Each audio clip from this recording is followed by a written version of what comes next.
Tahun 2024 menjadi salah satu titik penting dalam sejarah politik Indonesia. Setelah melalui perjalanan panjang, naik turun karir, kontroversi, dan berbagai dinamika politik nasional, Prabowo Subianto akhirnya resmi dilantik sebagai Presiden Republik Indonesia yang ke-8.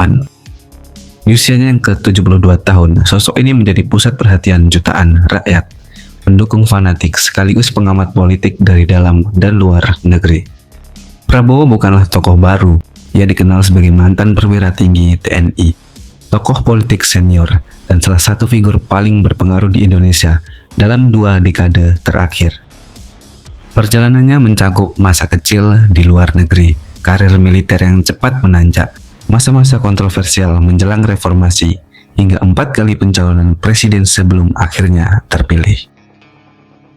Dari seorang taruna muda pada awal 1970-an, hingga menjadi orang nomor 1 di negeri ini, kisah Prabowo adalah potret tentang ambisi, strategi, dan perubahan zaman. Dalam dokumenter ini, kita akan menelusuri perjalanan panjang Prabowo Subianto. Mari kita membuka layar waktu dan menyusuri jejaknya dari masa kecil hingga akhirnya menduduki kursi Presidenan Indonesia.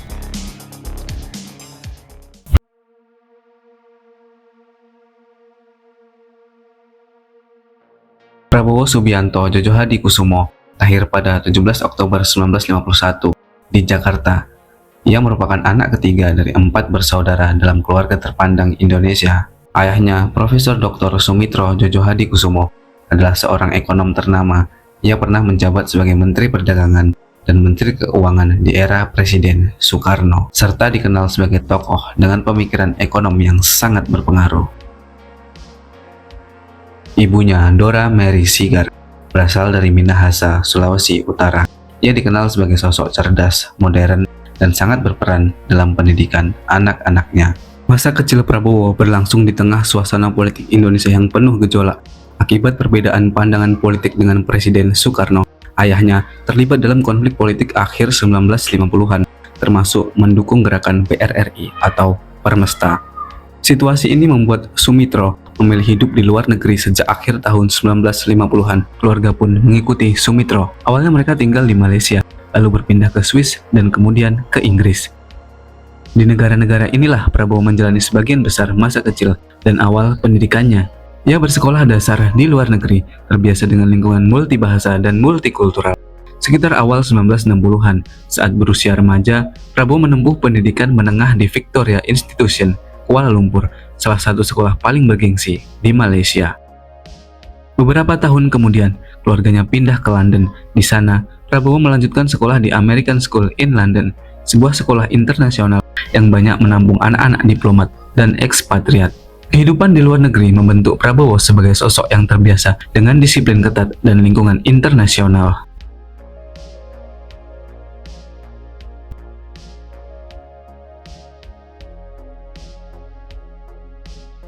Situasi politik Indonesia berubah drastis setelah peristiwa 30 September 1965 dan kejatuhan Presiden Soekarno. Pemerintahan Orde Baru kemudian memberikan amnesti politik kepada Sumitro dan memanggilnya kembali ke Indonesia pada akhir 1966. Di usianya yang ke-15 tahun, Prabowo kembali ke tanah air bersama keluarganya. Ia menyelesaikan pendidikan menengahnya di Indonesia dan mulai menumbuhkan minat yang kuat terhadap dunia militer. Tahun 1970, saat berusia 18 tahun, Prabowo mengambil langkah besar. Ia mendaftarkan diri ke Akademi Militer Nasional AMN di Magelang. Sekarang dikenal sebagai Akademi Militer atau Akmil. Keputusan ini cukup menarik perhatian karena ia berasal dari keluarga intelektual bukan militer.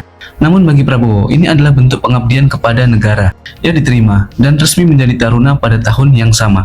4 tahun kemudian, pada 1974, ia lulus sebagai perwira muda dan memulai perjalanan panjangnya di dunia militer Indonesia.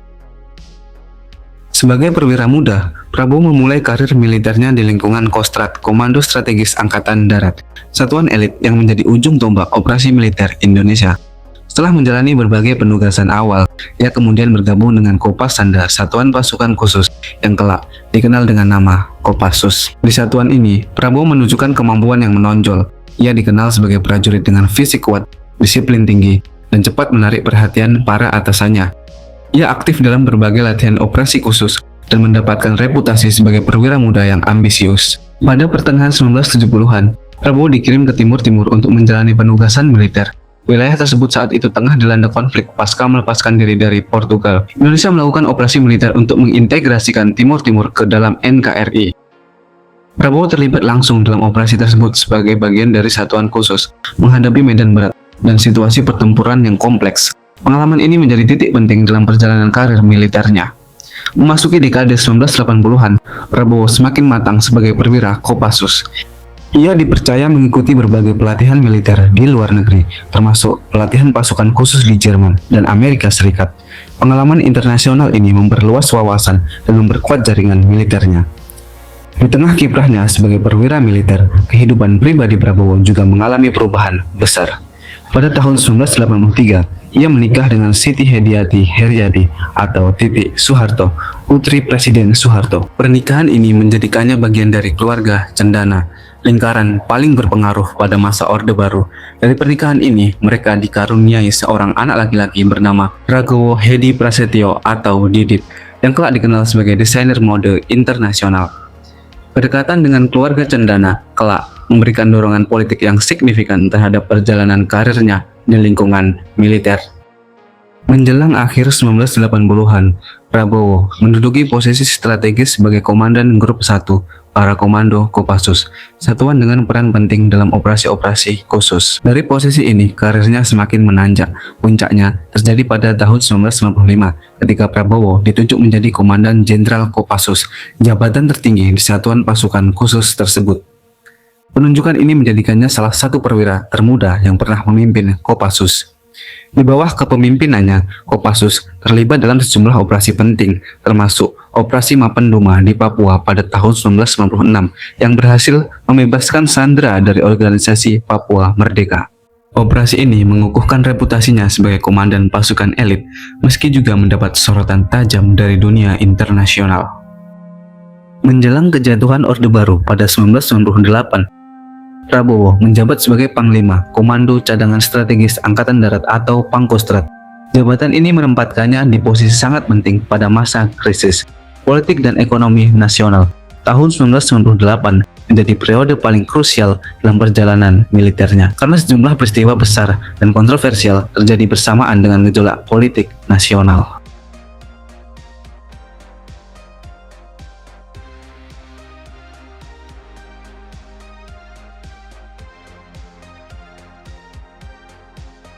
Di tahun 1998 menjadi titik balik besar dalam kehidupan Prabowo Subianto. Indonesia tengah berada dalam krisis multidimensi ekonomi, politik, dan sosial yang mengguncang fondasi kekuasaan Orde Baru. Gelombang demonstrasi mahasiswa merebak di berbagai kota menuntut reformasi dan turunnya Presiden Soeharto. Pada saat itu, Prabowo menjabat sebagai Pangkostrat, posisi strategis yang menempatkannya di jantung dinamika militer dan politik nasional. Namun, berbagai peristiwa besar yang terjadi menjelang dan sesudah lengsernya Soeharto menyeret namanya dalam pusaran kontroversi. Salah satu peristiwa paling mencolok adalah penculikan aktivis pro-demokrasi. Sejumlah aktivis diculik dan ditahan oleh satuan militer pada akhir 1997 hingga awal 1998. Belakangan, tim Mawar, satuan kecil di bawah Kopassus, dinyatakan terlibat dalam operasi penculikan tersebut. Sebagian aktivis kemudian dikembalikan, namun beberapa orang lainnya masih hilang hingga kini. Di tengah gejolak politik itu, kehidupan pribadi Prabowo juga berubah secara dramatis.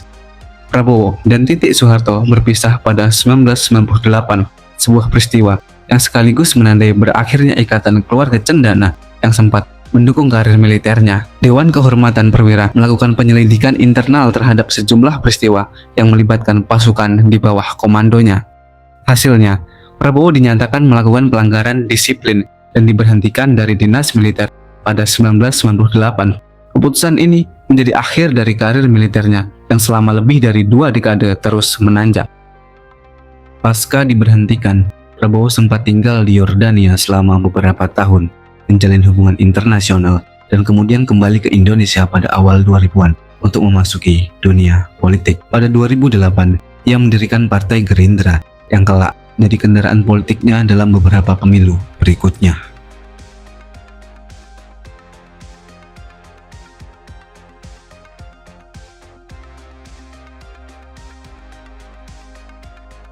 Setelah beberapa tahun tinggal di luar negeri, Prabowo kembali ke Indonesia pada awal 2000-an. Masa reformasi membuka ruang politik yang jauh lebih terbuka dibanding era Orde Baru. Banyak tokoh baru bermunculan, partai-partai baru berdiri, dan kontestasi politik menjadi semakin dinamis. Prabowo mulai membangun jaringan politiknya dengan bergabung ke Partai Golkar pada 2004. Di tahun yang sama, ia mencalonkan diri sebagai kandidat presiden melalui konvensi Partai Golkar. Namun langkahnya belum berhasil. Ia kalah dalam proses konvensi internal partai. Kekalahan ini tidak membuatnya mundur, justru menjadi titik awal untuk membangun kendaraan politiknya sendiri. 4 tahun kemudian, pada 2008, Prabowo mendirikan Partai Gerakan Indonesia Raya atau Gerindra. Partai ini lahir dengan visi membangun Indonesia yang kuat secara ekonomi, berdaulat secara politik, dan berdiri tegak di kancah global. Dalam waktu singkat, Gerindra menarik perhatian publik, terutama dengan citra Prabowo sebagai mantan perwira militer yang tegas dan nasionalis. Pada pemilu 2009, Gerindra untuk pertama kalinya ikut dalam kontestasi nasional. Prabowo maju sebagai calon wakil presiden, mendampingi Megawati Soekarnoputri melalui koalisi PDIP Gerindra. Meskipun pasangan ini kalah dari Susilo Bambang Yudhoyono dan wakilnya Budiono, langkah tersebut menandai debut pentingnya Prabowo di panggung politik nasional. Kekalahan ini tidak menghentikan ambisinya. Justru sejak saat itu, Gerindra terus berkembang menjadi salah satu partai besar di Indonesia. Sementara Prabowo perlahan memantapkan posisinya sebagai salah satu tokoh sentral dalam politik nasional. Setelah tampil sebagai calon wakil presiden pada 2009, Prabowo semakin serius mempersiapkan diri untuk menjadi calon presiden. Dalam kurun waktu 5 tahun, ia memperluas jaringan politiknya, memperkuat struktur Partai Gerindra, dan membangun basis massa yang loyal di berbagai daerah. Pada tahun 2014, Prabowo resmi mencalonkan diri sebagai Presiden Republik Indonesia. Ia menggandeng Hatta Rajasa sebagai calon wakil presiden, membentuk koalisi besar yang menamakan diri Koalisi Merah Putih. Saat itu, rival utamanya adalah Joko Widodo atau Jokowi yang diusung oleh koalisi PDIP. Kampanye Pilpres 2014 berlangsung sangat ketat dan menjadi salah satu kontestasi paling panas dalam sejarah politik Indonesia. Prabowo tampil dengan citra tegas, nasionalis, dan berpengalaman, sementara Jokowi membawa citra pemimpin merakyat dan sederhana. Pertarungan keduanya benar-benar membelah opini publik. Hasil akhir menunjukkan bahwa Jokowi justru kalah keluar sebagai pemenang. Prabowo menolak hasil tersebut dan sempat menggugat ke Mahkamah Konstitusi, namun gugatannya ditolak. Kekalahan ini menjadi pukulan besar, tetapi juga mempertegas posisinya sebagai salah satu tokoh politik paling berpengaruh di luar pemerintahan. 5 tahun kemudian, pada 2019, Prabowo kembali maju sebagai calon presiden.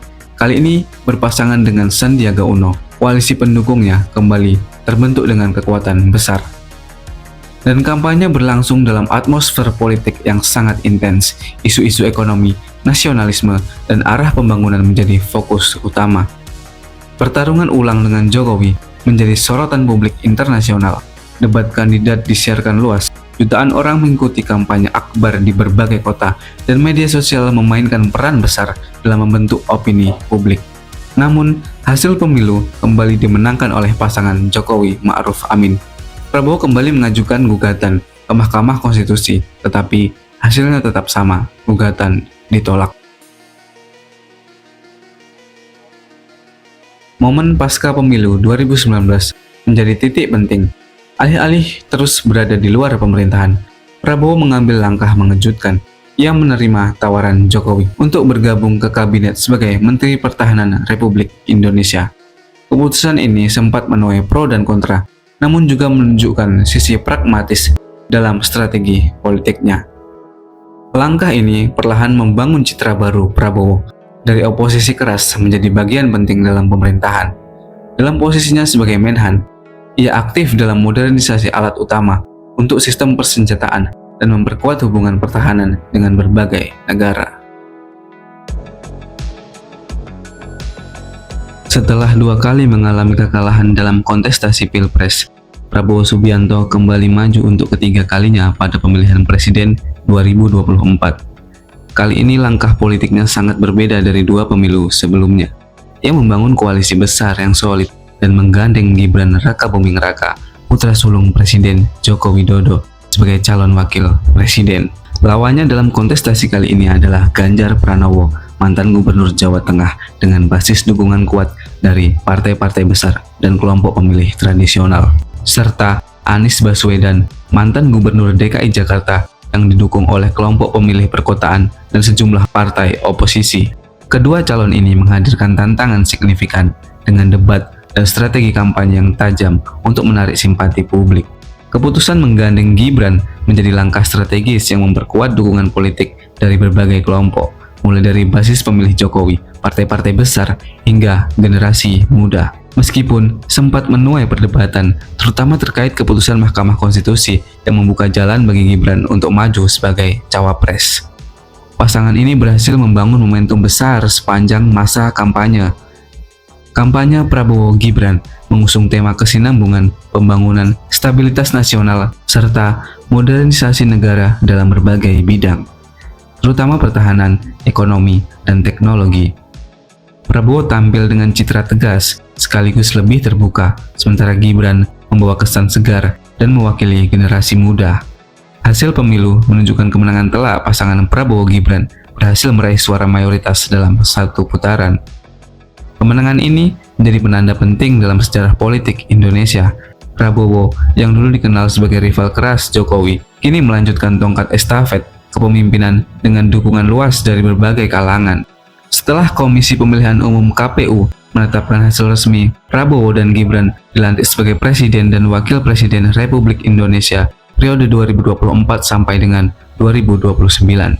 Pelantikan ini menjadi puncak dari perjalanan panjang Prabowo, dari anak seorang ekonom, perwira militer, tokoh kontroversial era reformasi, hingga akhirnya menjadi kepala negara.